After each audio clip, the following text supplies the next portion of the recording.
So this is my attempt at a beehive trap out. Do I have the experience to do this? No. Am I gonna try it anyway? Oh yeah. So we've had a beehive that moved into this hollow tree in our driveway. Their entrance was where that hose, this garden hose, is plugging it up right now. They've been living there for, I don't know, a month or so.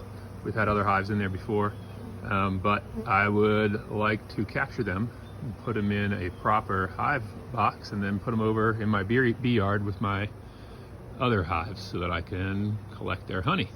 So I'm attempting to do what's called a beehive trap out, which I watched videos on YouTube and then thought I'd give it a whirl.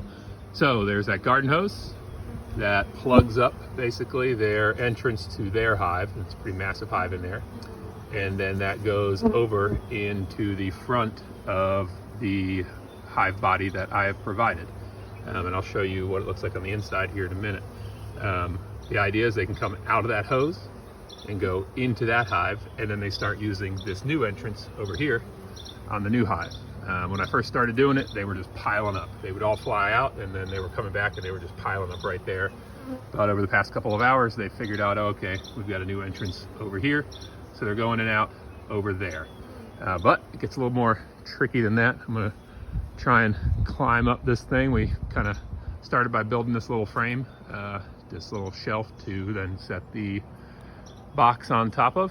I'm gonna crawl up this ladder, see if I can open it up and show you what's inside. Let me get rid of this rock. This is gonna be a little tough to do, I think, one-handed. I'm gonna have to go back down.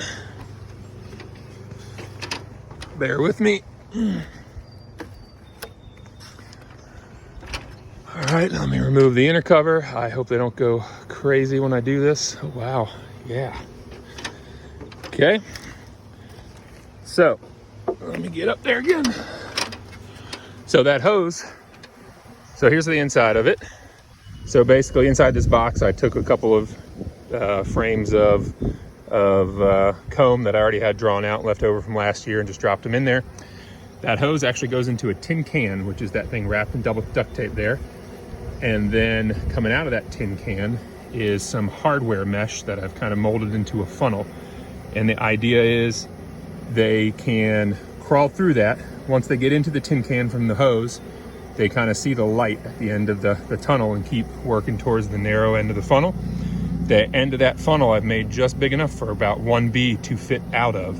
So they can come out, but they can't get back in. Don't know if you can tell, I'll see if I can zoom in on it, but that funnel is just jam-packed full of bees slowly making their way out the end of the funnel there. And the idea is they can make it out, but they can't get back in. So each day, as the bees leave the hive to go forage for pollen, nectar, they get trapped out in this hive and they can't get back into the main hive. So the numbers will start to increase in here, and then they'll just start filling these frames with honey. And I'll wait a few days, and then supposedly I can take a frame of brood, so baby bees that have not been capped from one of my other hives, slide it down in here and leave it. And supposedly the queen will smell that larva, and she'll say, you know, what the hell? Who's laying eggs in my hive? And that will entice her to then crawl out of that hose and in through this funnel and all the way out into this hive. And now she's trapped out here and living in here, making this part of her hive. And the reason you do it this way is it'll be up here for a couple of weeks.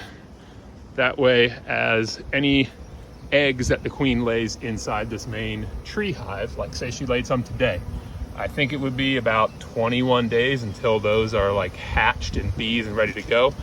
So as those hatch out, they will then make their way out, go through the one-way trap, and then they're stuck in this hive. So 3 to 4 weeks from now, I should be able to take this hive, fully remove it and go put it in the bee yard with my other hives. And this tree theoretically should be completely empty. No more bees, no more larvae, nothing in there. You don't end up leaving half the hive behind, or the queen queen behind to die. Again, I don't really have any experience with this, and probably shouldn't really be attempting it, but we'll see what happens. Maybe I'll make a follow-up video if this doesn't go all horribly wrong. Okay, wish me luck.